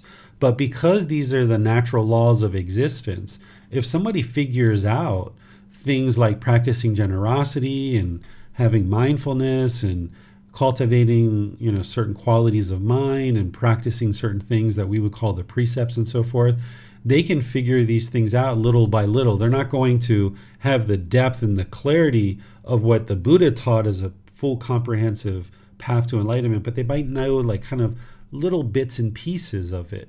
But it's a Buddha who's going to put it all together fully. So these uninstructed worldlings can kind of figure some of these things out, especially if they have a lot of wise people around them or wholesome people around them. So this is why an uninstructed worldling can actually get to the heavenly realm, where it's not believing the teachings that get you to the heavenly realm. It's by learning and having wisdom and practicing in such a way that you can get to the heavenly realm. An instructed noble disciple is going to have a better opportunity to do that because they have deep clarity about what the teachings are. An uninstructed worldling is going to have little bits and pieces of it here and there. They can both get to the heavenly realm, but also remember that's not actually the goal. The real goal is to get to enlightenment. And that's what is going to really solve the problem that every living being is experiencing. Thank you.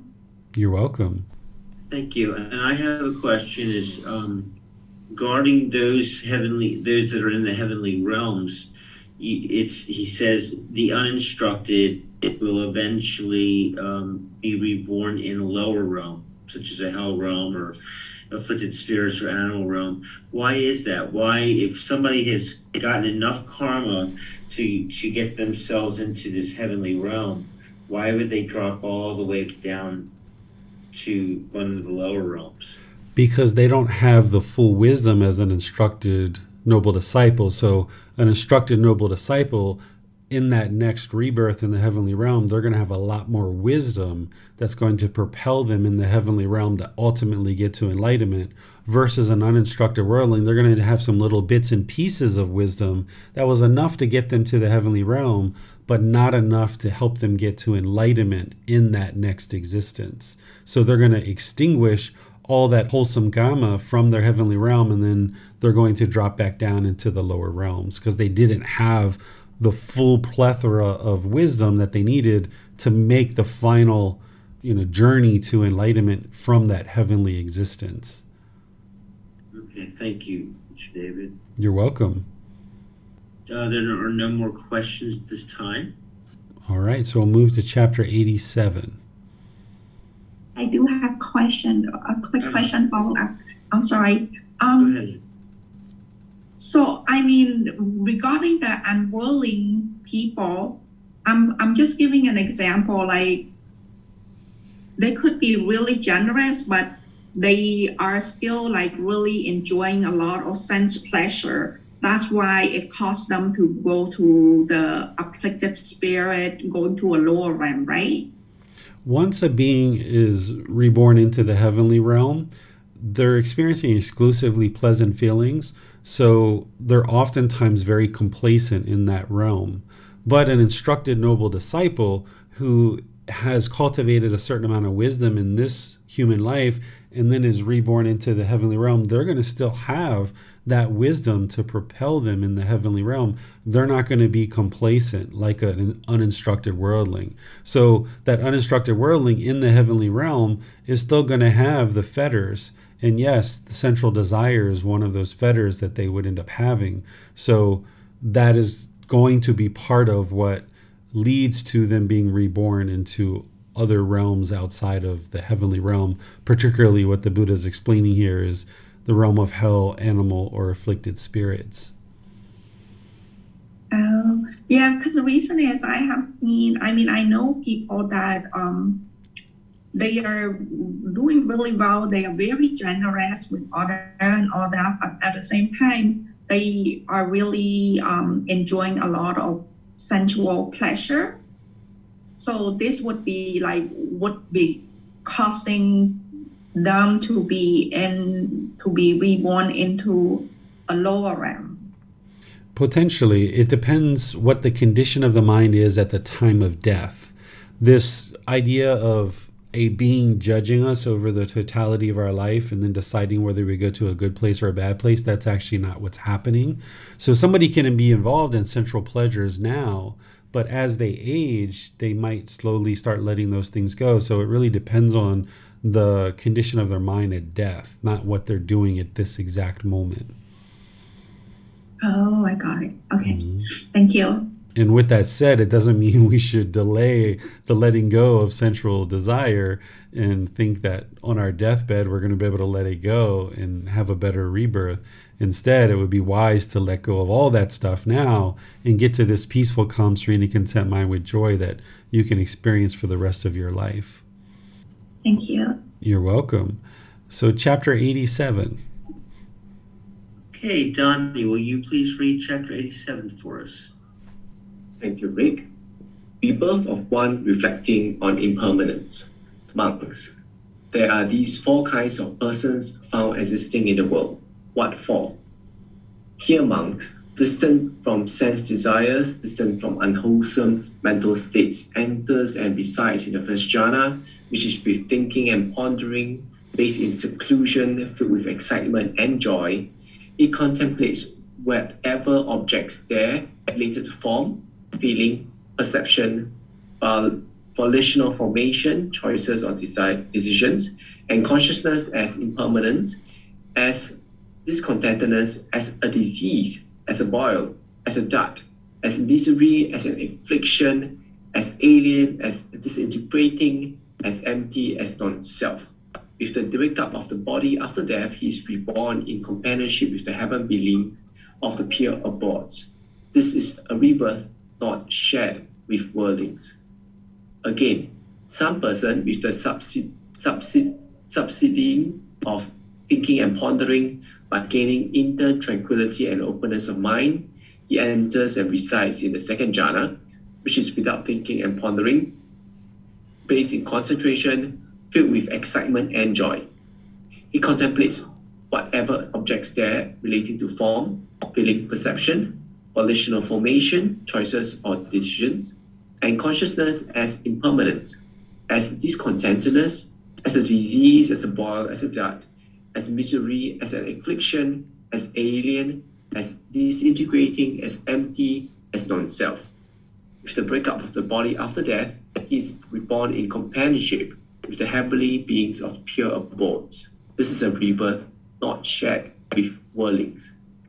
Third, with the fading away of excitement, remaining imperturbable, unable to be upset or excited, calm, serene, mindful and clearly aware, he experiences in himself joy of which the noble ones say, peaceful is he who resides with equanimity and mindfulness. He enters the third jhana.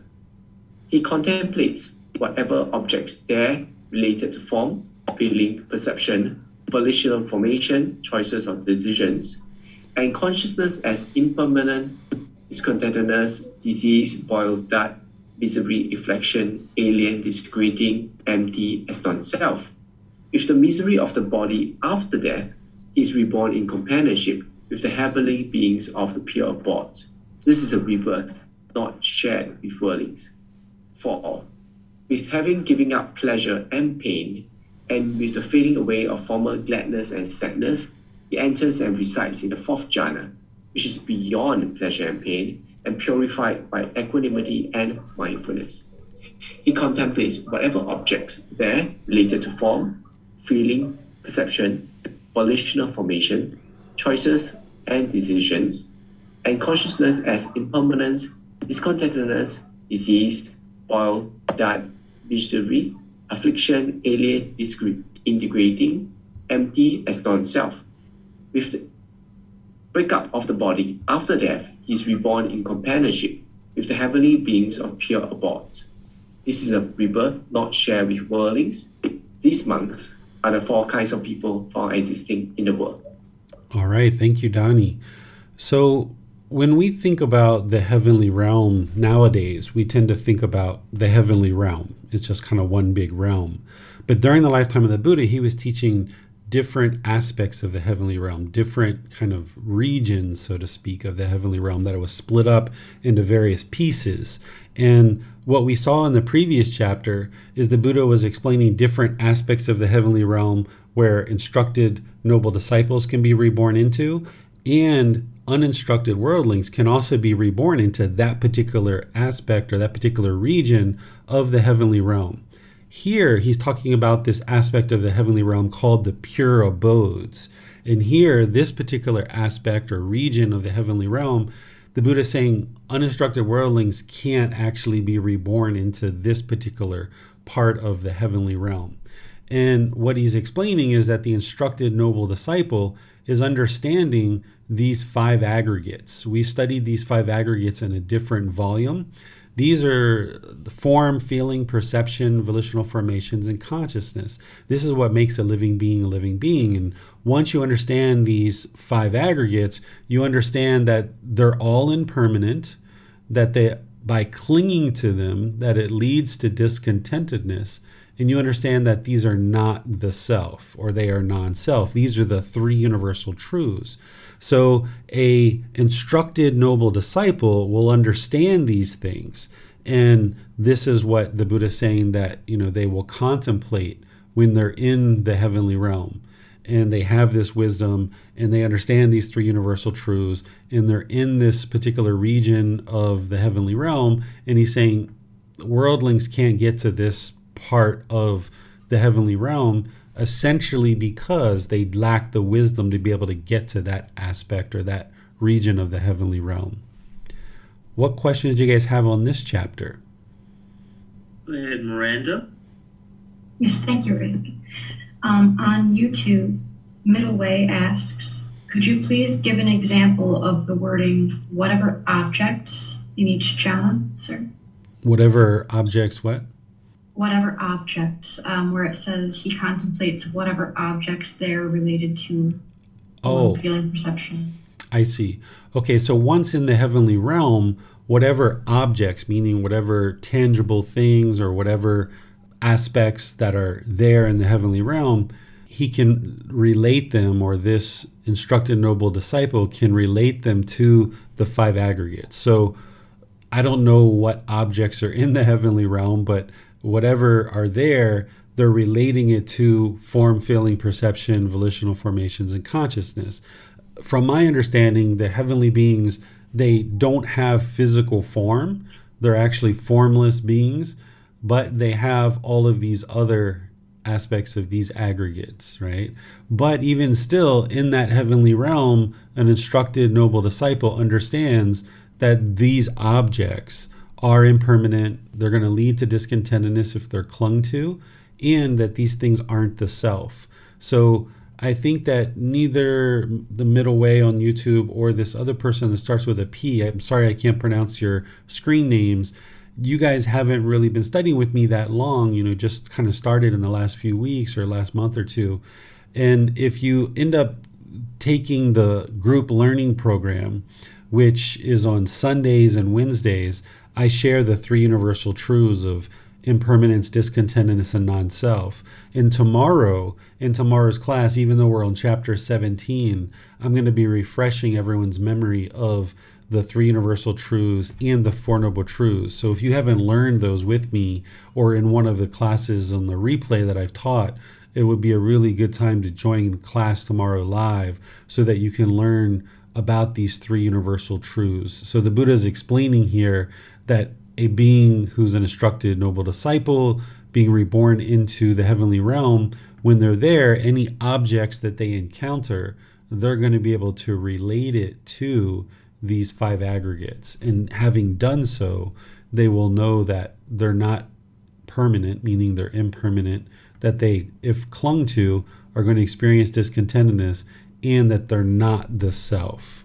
And I can explain these three universal truths to you tomorrow, or you can watch the videos that I've taught on these topics in the past. Yes, thank you, sir. There are no other questions on YouTube and Facebook right now, but I see that Allie has her hand raised. So let's go to her. Thank you, Miranda. Thank you, Teacher David.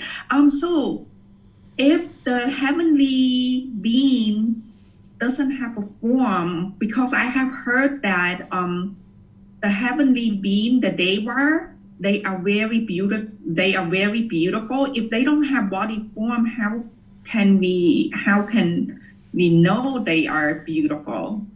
Beings in the heavenly realm, they're able to see each other.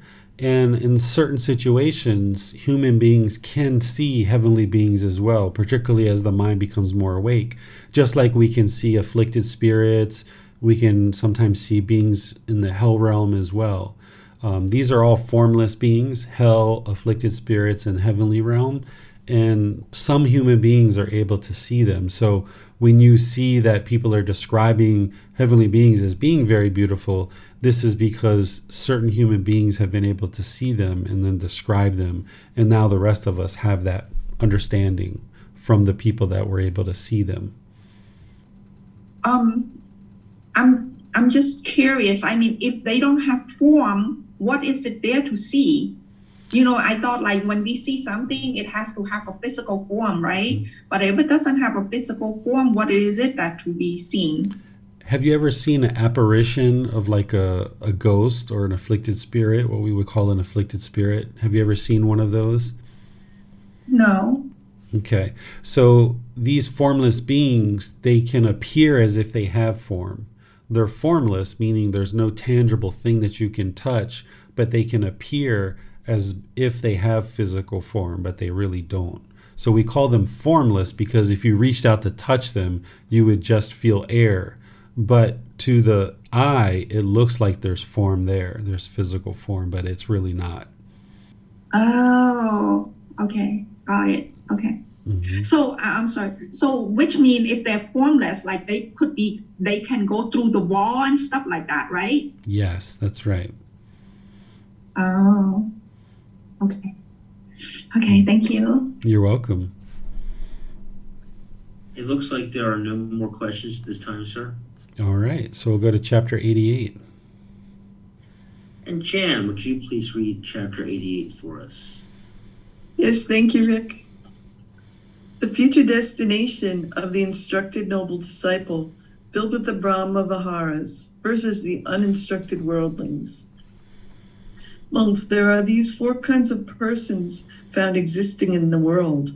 What for? Here, monks, some person resides cultivating 1/4 of a mind filled with loving kindness. Likewise, the 2nd quarter, the 3rd quarter, and the 4th quarter. Thus above, below, across, and everywhere, and to all as to himself. He resides, filling the entire world with a mind filled with loving kindness, tremendous, distinguished, measureless, without hostility, without ill will. He enjoys it, motivated towards it, and finds satisfaction in it. If he is firm in it, focused on it, often resides in it, and has not lost it when he dies, he is reborn in companionship with the heavenly beings of Brahma's, God's company. The lifespan of the heavenly beings of Brahma's company is an eon, indescribable period of time. This worldling remains there all his life, and when he has completed the entire lifespan of those heavenly beings, he goes to hell, to the animal realm, or to the realm of afflicted spirits. But the perfectly enlightened one's disciples remain there all his life, and when he has completed the entire lifespan of those heavenly beings, he attains final nibbana in that very same state of existence. This is the distinction, the disparity, the difference between the instructed noble disciple and the uninstructed worldling. That is, when there is a future destination and rebirth. Again, some person resides cultivating 1/4 of a mind filled with compassion. Likewise, the 2nd quarter, the 3rd quarter, and the 4th quarter. Thus above, below, across, and everywhere, and to all as to himself. He resides filling the entire world with a mind filled with compassion, tremendous, distinguished, measureless, without hostility, without ill will.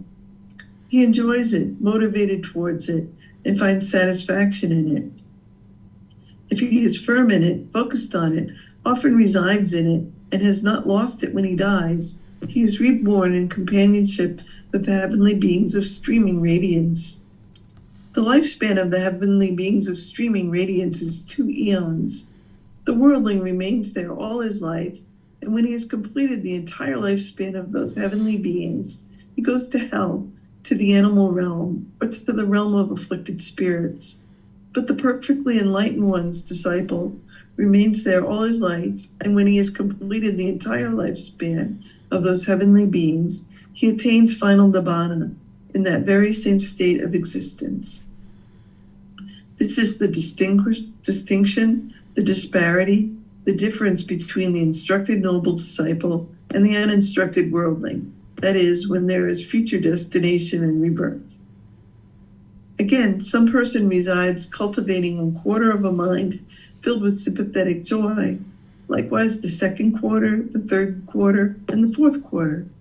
Thus above, below, across, and everywhere, and to all as to himself. He resides filling the entire world with a mind filled with sympathetic joy, tremendous, distinguished, measureless, without hostility, without ill will. He enjoys it, motivated towards it, and finds satisfaction in it. If he is firm in it, focused on it, often resides in it, and has not lost it when he dies, he is reborn in companionship with the heavenly beings of refulgent glory.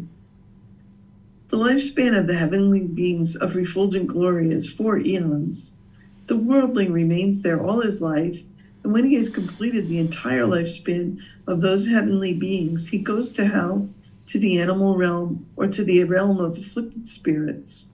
But the perfectly enlightened one's disciple remains there all his life, and when he has completed the entire lifespan of those heavenly beings, he attains final nibbana in that very same state of existence.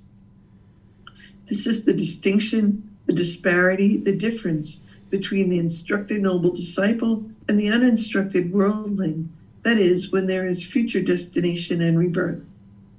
Again, some person here resides cultivating 1/4 of a mind filled with equanimity, likewise the 2nd quarter, the 3rd quarter, and the 4th quarter. Thus above, below, across, and everywhere, and to all as to himself, he resides, filling the entire world with a mind filled with equanimity, tremendous, distinguished, measureless, without hostility, without ill will. He enjoys it, motivated towards it, and finds satisfaction in it. If he is firm in it, focused on it, often resides in it, and has not lost it when he dies, he is reborn in companionship with the heavenly beings of great fruit. The lifespan of the heavenly beings of great fruit is 500 eons.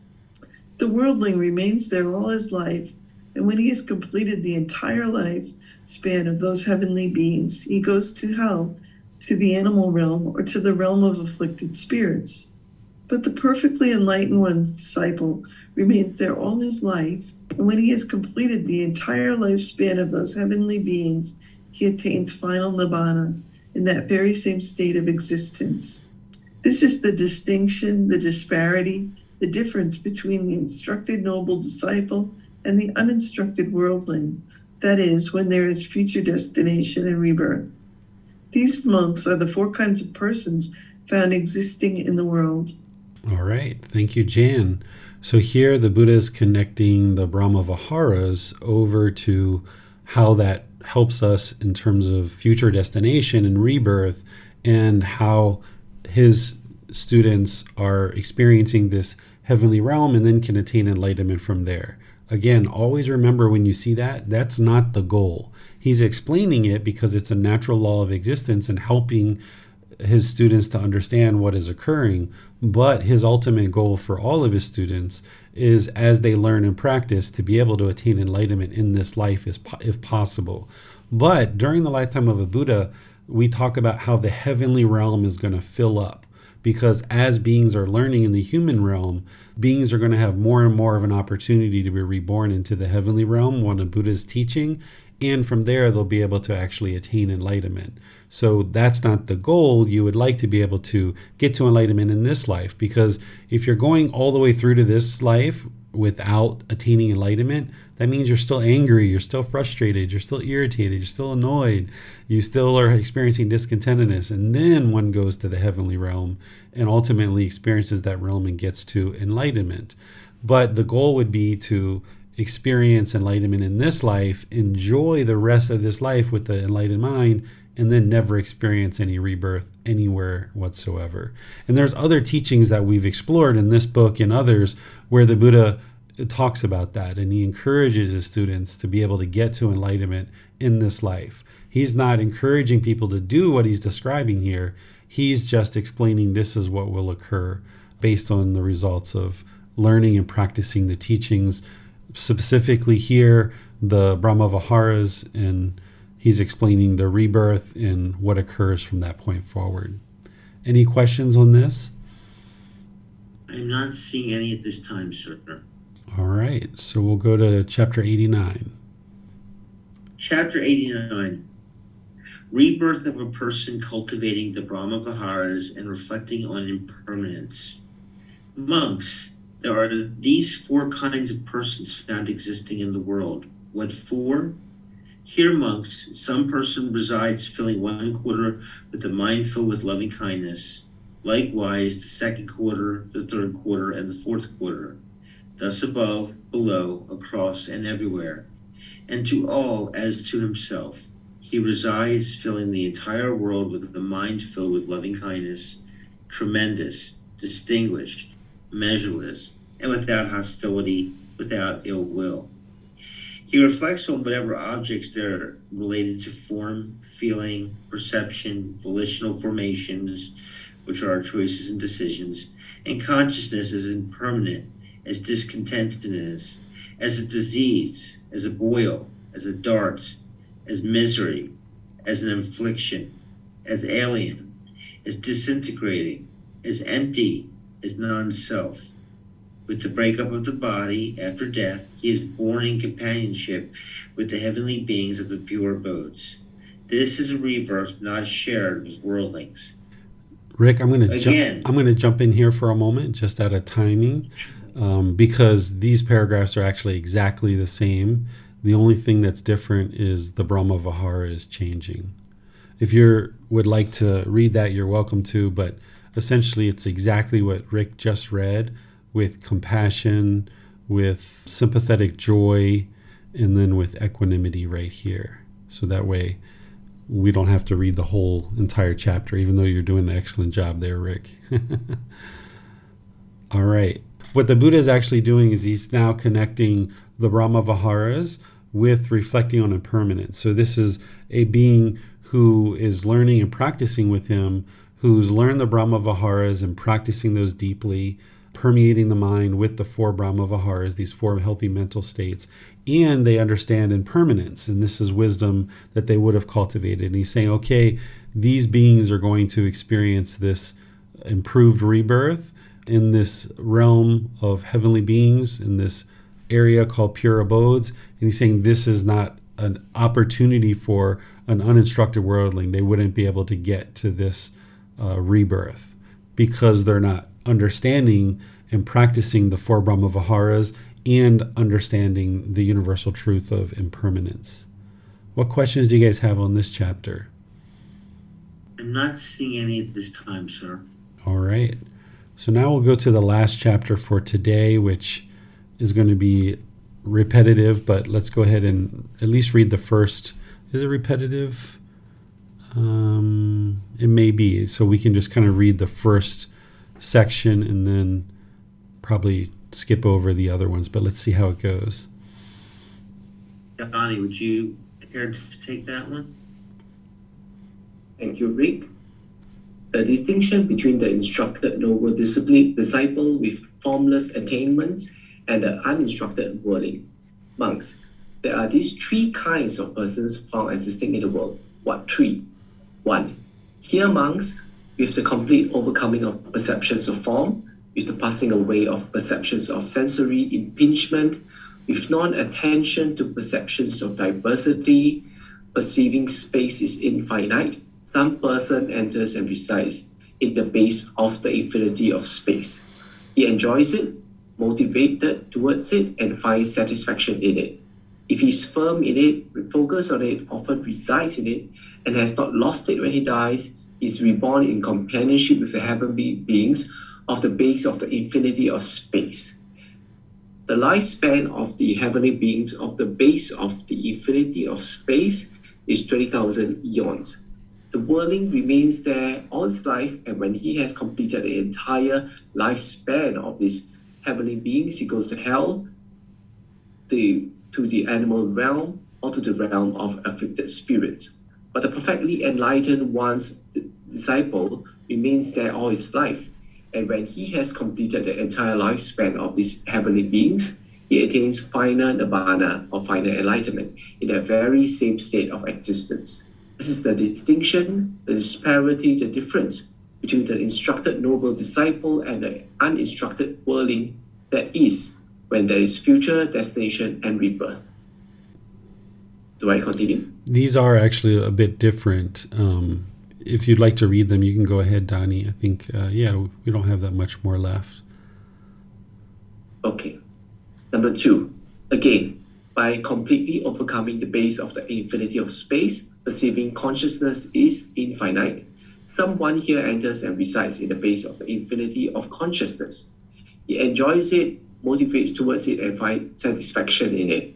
If he's firm in it, focus on it, often resides in it, and has not lost it when he dies, is reborn in companionship with the heavenly beings of the base of the infinity of consciousness. The lifespan of the heavenly beings of the base of the infinity of consciousness is 40,000 eons. The worldling remains there all his life, and when he has completed the entire lifespan of those heavenly beings, he goes to hell, to the animal realm, or to the realm of afflicted spirits. But the perfectly enlightened one's disciple remains there all his life, and when he has completed the entire lifespan of those heavenly beings, he attains final nirvana, or final enlightenment, in the very same state of existence. This is the distinction, the disparity, the difference between the instructed noble disciple and the uninstructed worldling. That is, when there is future, destination, and rebirth. Third, again, monks, by completely overcoming the base of the infinity of consciousness, perceiving there is nothing. Some person here enters and resides in the base of nothingness. He enjoys it, motivated towards it, and finds satisfaction in it. If he is firm in it, focused on it, often resides in it, and has not lost it when he dies, he is reborn in companionship with the heavenly beings of the base of nothingness. The lifespan of the heavenly beings of the base of nothingness is 60,000 eons. The worldling remains there all his life, and when he has completed the entire lifespan of those heavenly beings, he goes to hell, to the animal realm, or to the realm of afflicted spirits. But the perfectly enlightened one's disciple remains there all his life, and when he has completed the entire lifespan of these heavenly beings, he attains final nirvana, final enlightenment, in the very same state of existence.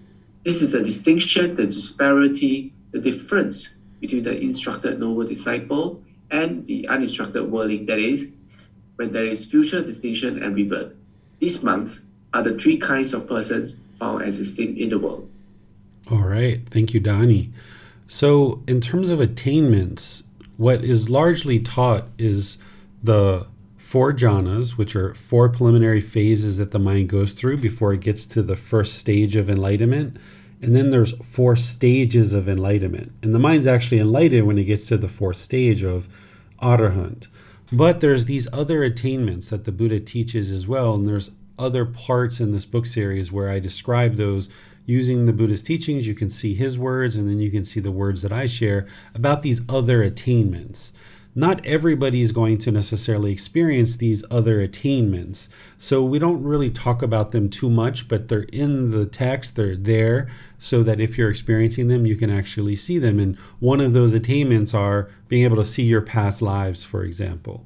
Not everybody's going to experience that, but it is one of the attainments or one of the formless attainments. So here what the Buddha is explaining is that an instructed noble disciple, or this deep student who's studying very closely, who has attained these formless attainments, this is what they're going to experience versus the uninstructed worldling. So very similar to the previous chapters that we were studying, but now just honing in on the formless attainments. Do you guys have any questions on this chapter? Miranda has her hand up. Yes, sir. I have a question on YouTube that doesn't pertain to this chapter, but it is the end of class, and it might be one that's better suited for a personal discussion. Papiko asks, Buddhist cosmology is one of the most difficult for me to share with friends because we cannot find Mountain Sumeru even today. Kindly enlighten me how to get to terms with it. Yeah, I don't suggest that people deeply study the cosmology that existed during the lifetime of the Buddha, because our thoughts have really changed and evolved over time. And you don't really need to know the cosmology that existed during the lifetime of the Buddha in order to get to enlightenment. So what's really needed, and the Buddha points this out many times in his teachings, is the Four Noble Truths, the Eightfold Path, 5 precepts, the things like this. There's these core central teachings. So I don't suggest that you as an individual practitioner learn these cosmology. I don't suggest that you share it with other people. In fact, I don't suggest you share any of these teachings with other people unless they ask you for guidance. And then even then, since you're probably not, a teacher, you might decide to refer them to somebody that you trust and that can actually help them, because oftentimes we want to get in there and the ego's in there. You want to share what you know and show them what you know. And we think that we can help. We might have this craving to help.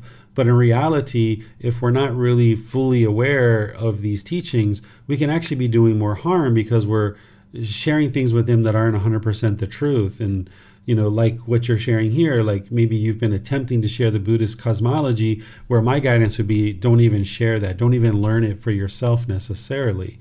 So I would encourage you and everybody else that only share things with somebody when someone's asking you. And even then, only share a little bit of maybe what you actually feel you know, but more importantly, direct them to a teacher that you feel can really help them, because the teacher is going to understand the whole totality of the teachings and be able to really help this person on the path.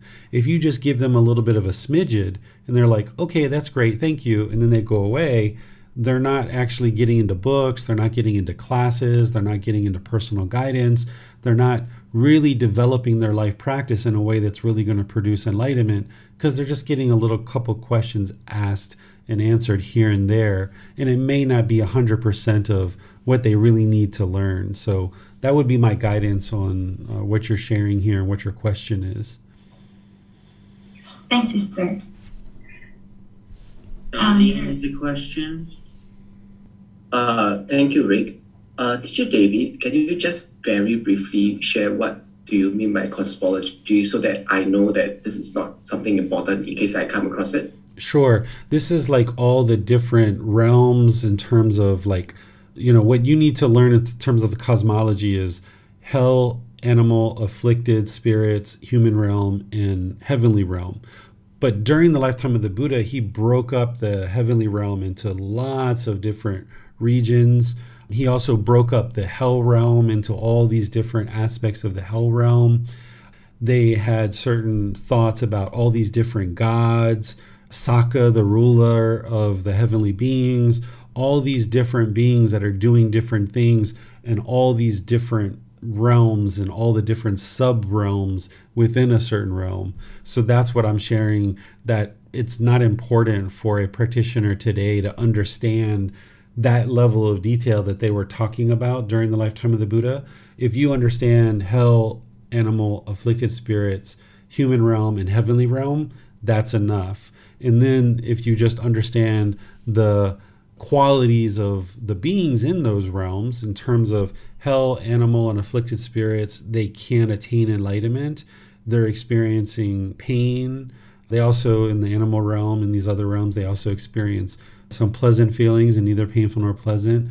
If you understand the human realm, that we experience all three discontent feelings, and we have the ability to attain enlightenment, and it's the most ideal place to attain enlightenment.